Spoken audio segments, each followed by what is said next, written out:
Oke, jadi ini adalah sensor wind speed and wind direction dengan prinsip ultrasonic, di mana dia mengukur kecepatan angin dan arah angin menggunakan bit parity yang bisa dibaca langsung dengan Modbus RS485 ya. Jadi komunikasinya ini menggunakan RS485 dengan tegangan supply di range 10 hingga 30 ya. 10 hingga 30 volt DC, dan komunikasinya menggunakan RS485, di mana di sini terdapat kabel ya, kabel komunikasi. Untuk sensor kita itu gunakan plug and play ya, PNP, plug and play. Di sini terdapat 4 kabel ya. Sini ada data, ada blue and yellow ya. Blue and yellow ini data, sedangkan brown dan black ini adalah power. Ini positif, yang hitam adalah negatif. Kemudian yang kuning itu adalah tipe data RS485 yang A ya. Yang ini kuning A dan yang biru adalah B. Nah, yang kuning adalah A, yang biru adalah B. Ini sudah ada di keterangan sini. Nah, di sensor ini ada indikator mata angin ya. Di sini ada N, yaitu menandakan north ya. N ini adalah menandakan north, arah utara. Jadi sebelum pastikan ketika memasang sensor ini ya, ketika memasang sensor ini pastikan hadapkan arah N ini ya, north ini atau utara, ke kutub utara bumi ya. Jadi ini menghadap ke arah utara. Jadi sesuaikan hadapnya ke utara sehingga pembacaannya benar untuk arah angin. Nanti pembacaannya berupa nilai 0 sampai 360 derajat ya, sesuai dengan mata angin. Oke, 0 berarti utara, kemudian 180 berarti selatan, begitu ya. Nah, kemudian apa lagi ya? Kita mungkin coba saja langsung ya. Coba sensor ini bagaimana cara membacanya. Oke, check it out. Oke, untuk membaca sensor wind ultrasonic ini, kita membutuhkan Modbus RS485 seperti ini. Jadi ini kalian bisa gunakan ini ya. Ini udah industrial grade. Di sini ada keterangannya, ada RS485 data A dan RS485 data B. Gitu ya. Dan di sini ini ada negatif dan ini positif ya. Kita berikan supply 12 volt dari sini. Kita berikan power supply 12 volt dan ini pembacaan kabel data langsung ke laptop yang akan dibaca menggunakan aplikasi yang sudah ada. Oke, langsung saja kita pasang ya ke antara sensor dan Modbusnya. Nah, ini tinggal colokan saja ya, plug and play. Sesuaikan dengan posisinya. Jadi ini dicolokin, oke. Nah, ya. Ini ada penandanya. Nah, di sini masukin, oke. Pastikan masuk. Setelah itu dikunci. Nah, kalian bisa menggunakan tiang galvanis ya, yang anti karat gitu, menggunakan diameter 5 inci di sini. Kalian bisa pasang diameter 5 inci. Dan oke, ini langsung saja ya, kita pasang saja. Ini kita pasang. Ini ada ground, yaitu 5 volt. 12 volt.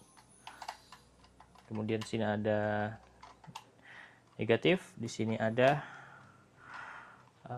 data B. Oke, yang brown adalah VCC ya, positif. Jangan terbalik ya, nanti bisa rusak gitu. Dan di sini ada negatif.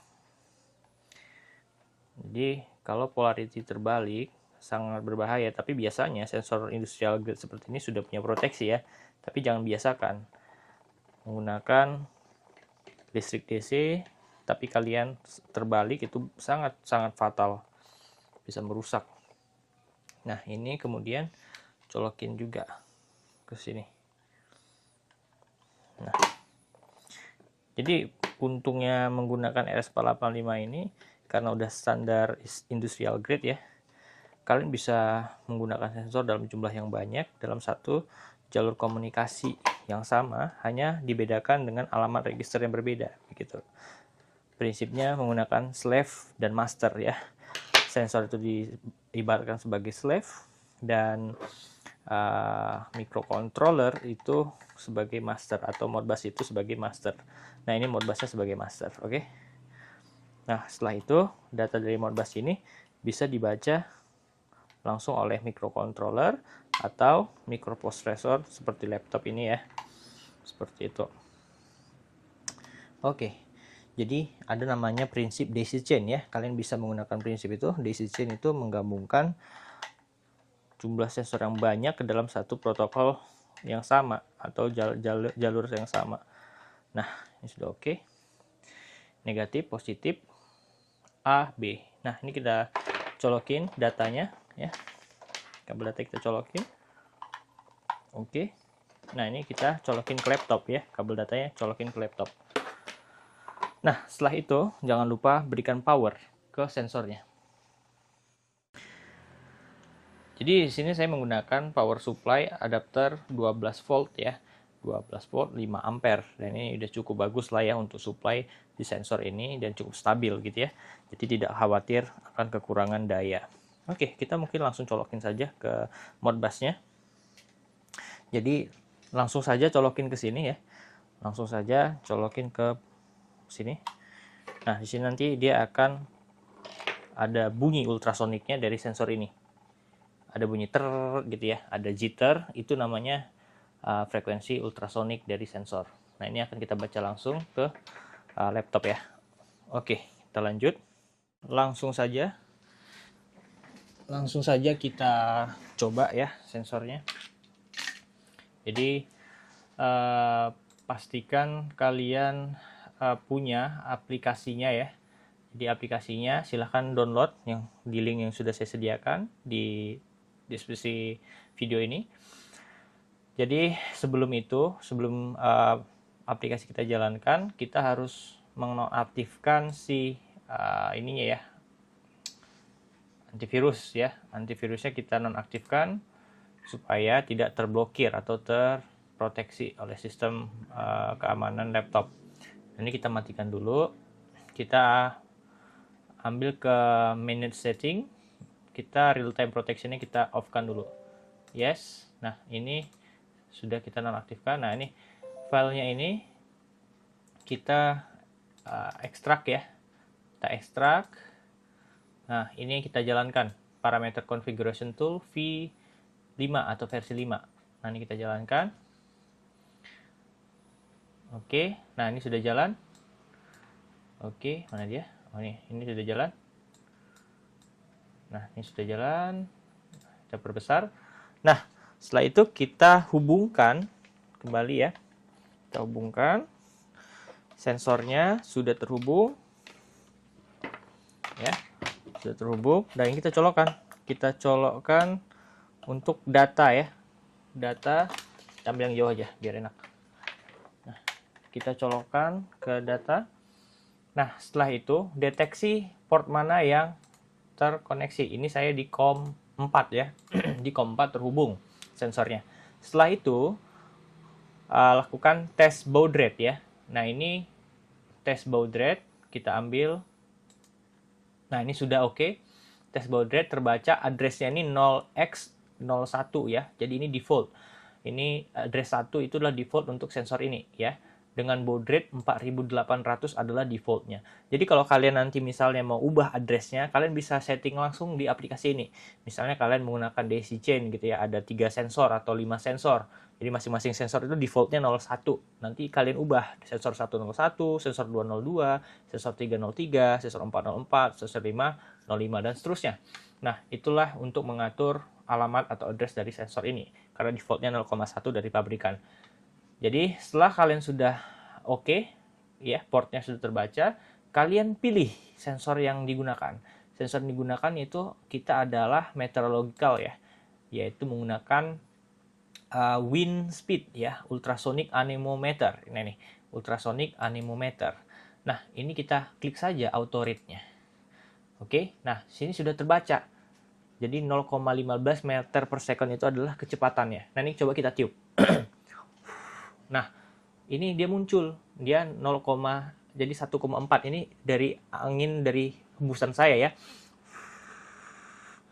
Nah, itu 1,8, 1,2 itu hembusan dari saya. Jadi angin itu terdeteksi oleh gelombang ultrasonik dari sensor ini. Nah, arahnya ditentukan oleh posisi dari north yang kita tentukan tadi ya. Nah, ini north. Nah, north saya seperti ini posisinya. Nah, ketika saya hembuskan seperti ini, berarti dia bergerak ke arah barat ya, mengarah ke arah barat daya, yaitu 90 derajat dari north. Nah, ini ke arah barat 90 derajat ke arah ya dari north ya, 90 derajat.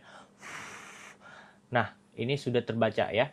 90 derajat, kemudian kecepatannya di range tadi 1, sekian meter per second ya.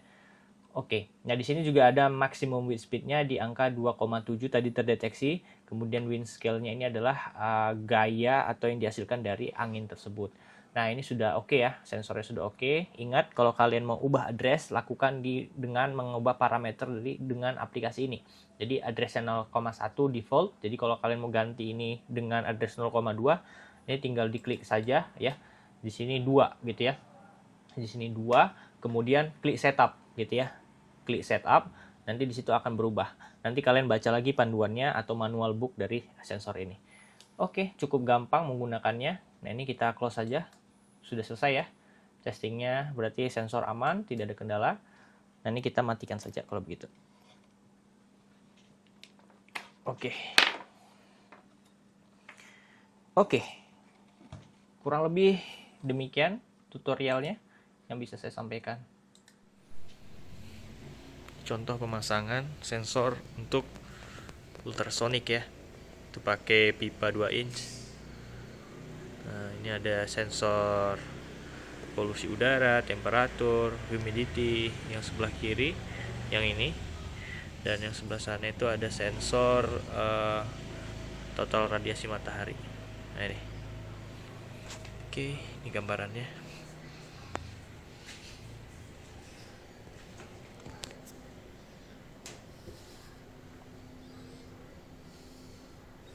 Ya, jadi ini cukup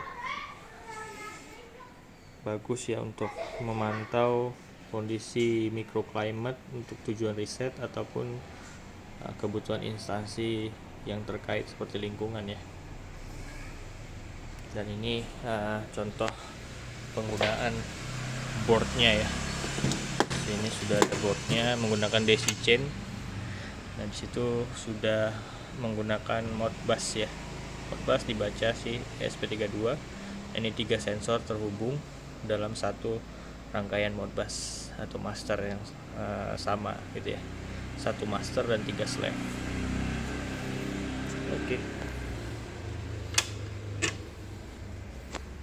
Kurang lebih inilah gambaran sistem yang digunakan untuk AWS. Oke.